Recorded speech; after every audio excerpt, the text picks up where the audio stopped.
So karon guys, namanlit og kanang part sa motor by Toyota Seaworks. Kuha ni siya guys, spark plug cap og spark plug. Kaya unsa naman ni atong motor kasi di naman ni mo andar. Kailangan naman siya gidot-dot ang spark plug para mo andar. So karon nagpalit ta sa TikTok kani siya guys. Windows ni siya nga quality guys kay Toyota, basta Toyota gani matic na. Japan na siya, Japan made. So mao ni siya akong napalit guys, kani siya mao ni ang spark plug for PCX 160. Mao na siya ang code guys. TCB in 8R by Seaworks Toyota Tosho. Okay sa kayo yung kuan guys, nindot man yung spark plug.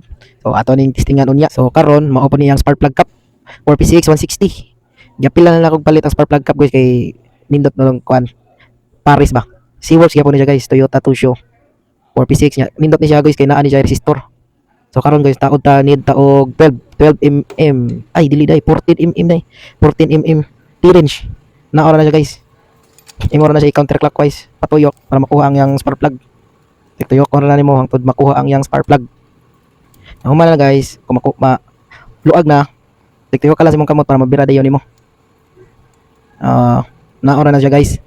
Tuyok ko na nimo siya counterclockwise ang tuyok na guys. O mani siya kaning spark plug okay kayo yang sunog brown good yung sunog pero akla nilisan injiki ba ni siya guys.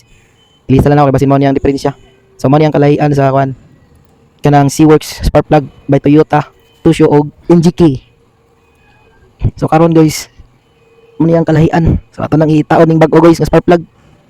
Tuyok-tuyok ko na nimo siya clockwise.